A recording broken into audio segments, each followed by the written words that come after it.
So this video is about how we can increase our motivation for the ultimate goal of Advaita. And the word motivation in spirituality is referred to as devotion for the goal in this case. So in Bhakti Yoga, devotion means your desire for God, your desire for the divine. It's also considered synonym of your love for God. But that love for God refers more to your motivation for God. If you have already love for God, you have God, because God is love. In Jnana Yoga, devotion is your desire, your motivation for truth, the ultimate truth. About what? About yourself and about the universe. But mostly about yourself. The scientist is more interested in the truth about the universe. The mystic is interested in the ultimate truth about yourself, oneself.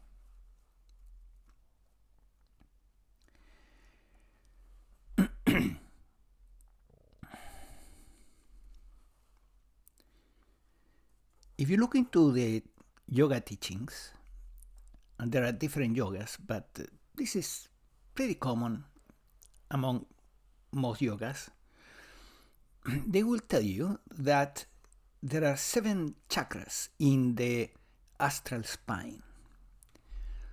In the energy body, there are 7 centers.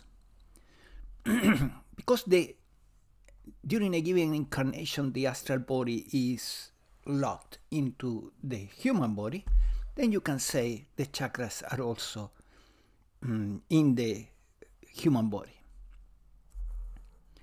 But actually they're astral, part of the astral body.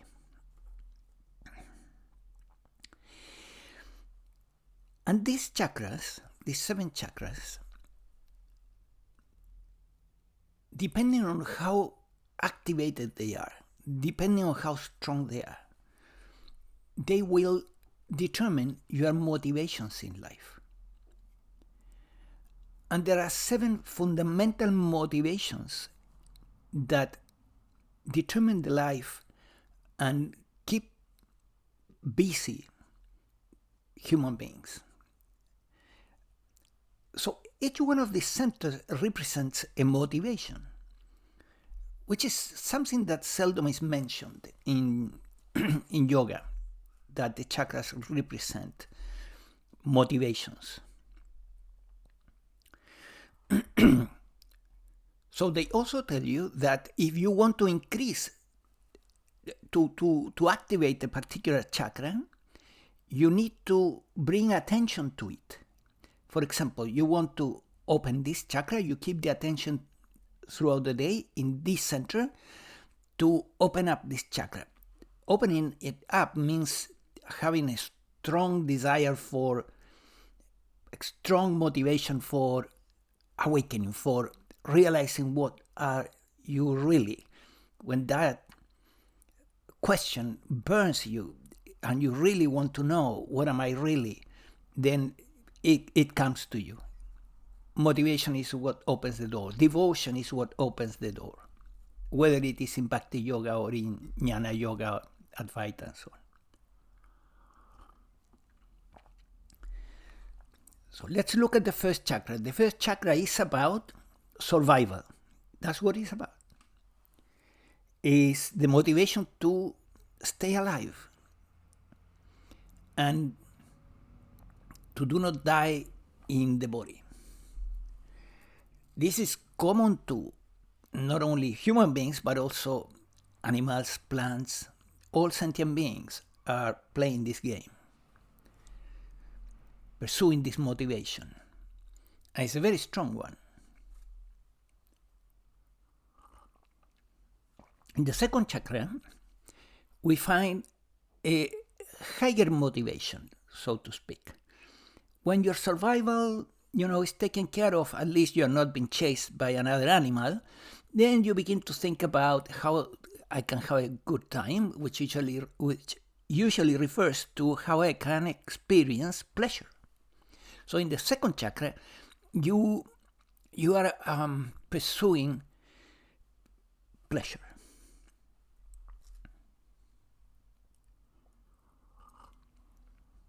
Human beings have definitely developed the love for pleasure, and also have become pretty sophisticated about it, which doesn't happen in animals.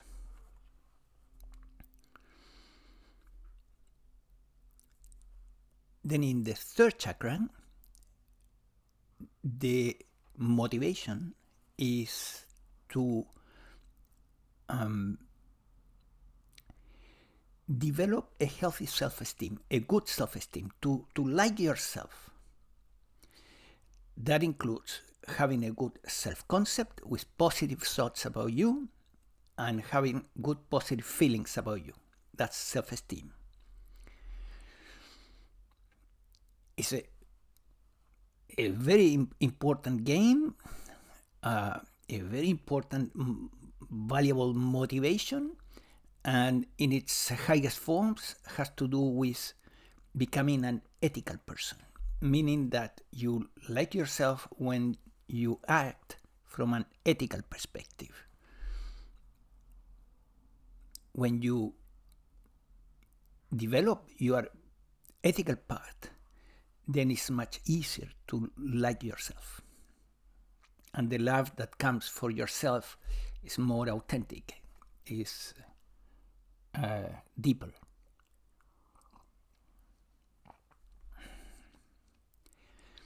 Animals don't play this game, not much, very little. They don't have this problem of developing a good self-esteem. Then in the fourth center, there are two slightly different motivations. One is for human love, romance, the couple relationship, love for your dear ones, human love. The other one is unconditional love, is the beautiful feeling that happens when you love plants, animals, human beings, yourself, everybody, everything. Love for creation.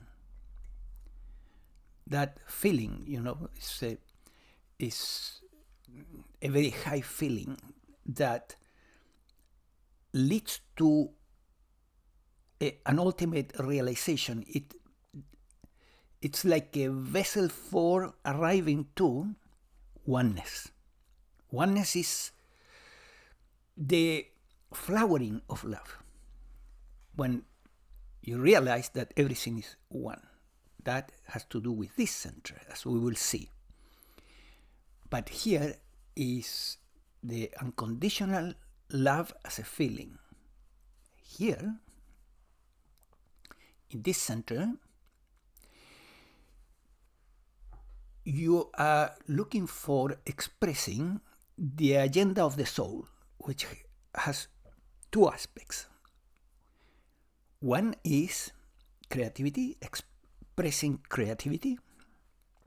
The other one is service, to be of service to others, to other creatures, including animals, plants, and so on. This center, therefore, is love in action. Creativity has nothing to do with human beings, so to speak. It really has to do with the soul agenda, the astral body agenda.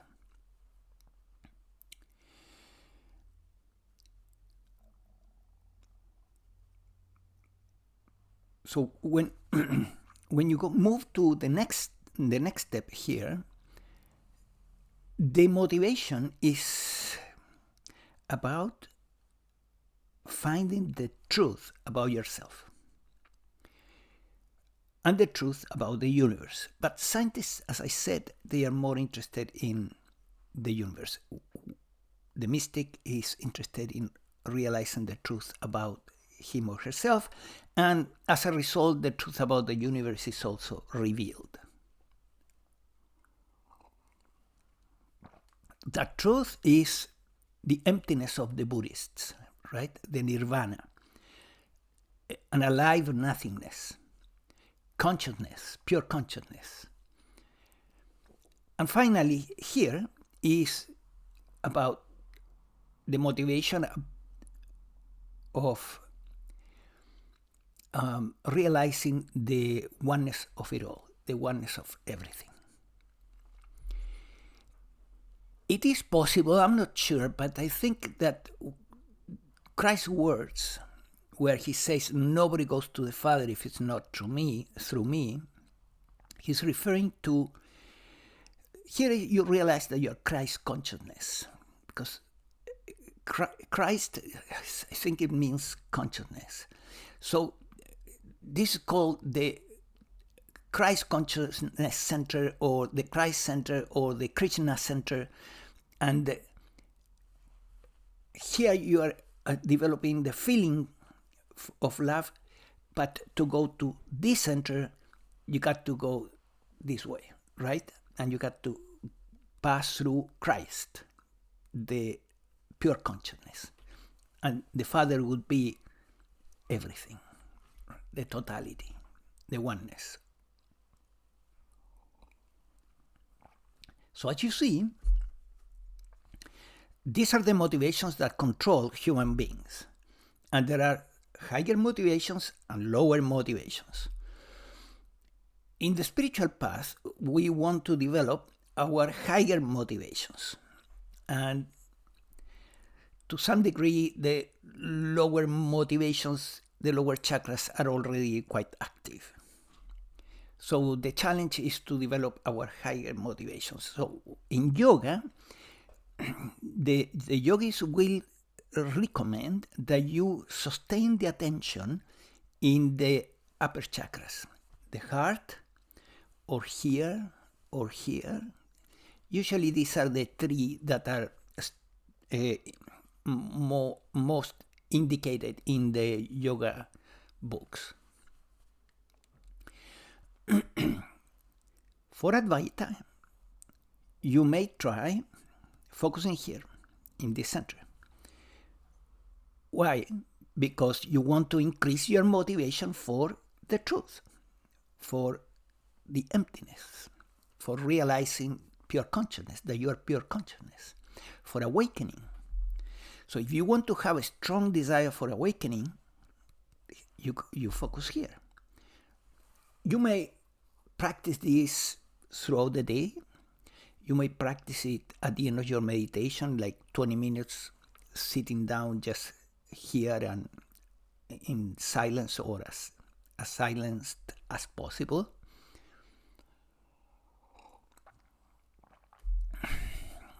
Whatever way you want. But in order to enter into this subject of motivation in your own experience, I would suggest that first you notice where your attention is throughout the day. You begin to notice. You don't modify anything first, and you begin to notice where is my attention in the body now? Is it somewhere in the centers? At what level is? Is my attention locked in the pelvis, or is higher up? Is here in the chest? Is more here? Is here? What is it? Be curious about it. Don't judge, just notice. Of course, motivation throughout the day will be oscillating. Your attention throughout the day will be oscillating in these centers. But what is significant is which ones dominate, where your attention tends to go more. Then make that assessment. Have a look. Once you have done that, if you want to develop the desire, the motivation for awakening, for experiencing your true self as pure consciousness, focus the attention here for periods of time throughout the day. There is a beautiful story about Ramakrishna, who was in Dakshineswar, and he was already a sage. He was already considered an extraordinary mystic by people around Dakshineswar. And then one day came a yogi that was one of his teachers, apparently, or guru, as they call it in English, in India. And this man was a jnani, while Ramakrishna was a bhakti. So the name of this individual was Toto Puri. You can find the story in ChatGPT or online. And then he recognized immediately the high level of development of his student, Ramakrishna, but he grabbed a little pebble or stone and put it here on the forehead of Ramakrishna and pressed firmly and said to him, "Keep your attention here." So Ramakrishna did that for a while, and he realized himself as pure consciousness. And the story goes that Ramakrishna eventually said, in this lifetime, I don't want to be sugar, I want to enjoy sugar. So he became a bhakti, enjoying God instead of becoming God. I wonder if that part of the story is true. Maybe it is.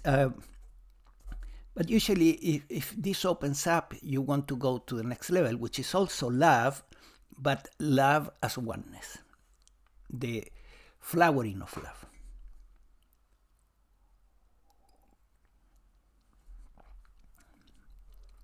Okay. So I hope this helps you to realize that you have some control over your motivations by giving attention to a particular chakra. That attention will increase your motivation for wherever you put your attention. If you put your attention in the coccyx, you will feel more motivated to survive. That's not worth doing it, right? Or in the chakra behind the belly, in the lumbar part, you will feel a little bit narcissistic. I really like myself and love myself. Okay, that is not worth either. Go for this or this, and this also.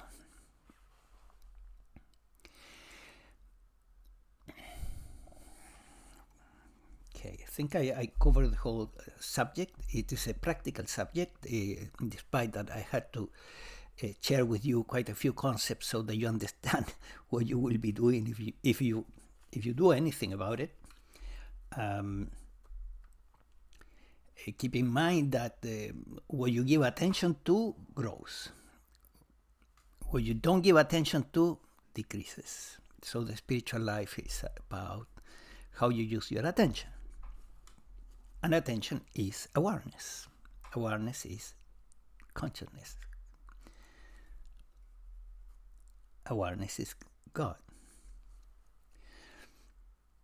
So you are interested in awakening. If this center is active enough and you are interested in awakening, you really want it, consider the awakening protocol. It can really help. I will leave you a link at the end of the description of this video, which I also recommend that you read the description, because I'm putting effort into making a description that is useful for the viewer. So at the end of the description, you will find this link towards the Awakening Protocol. And below that, I will also leave you my email in case that you want coaching sessions before awakening to prepare yourself for awakening, and for after awakening if you are interested in embodying the awakening. Last thing, please, if you like this video, if it was useful to you, please subscribe to the channel so that the algorithm sends you our videos, and also consider sharing it with others and pressing like and so on.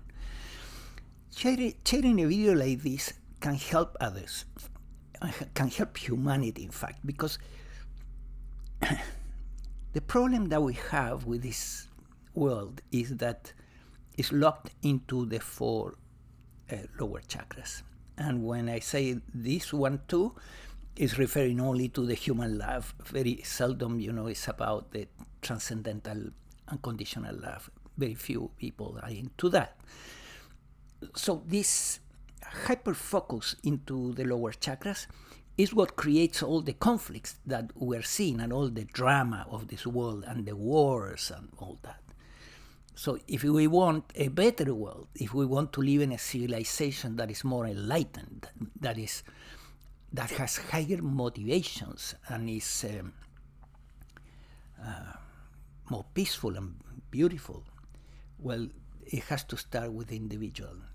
By sharing a video like this and sharing spiritual videos in general, you are contributing to create a better world. Take care. Bye.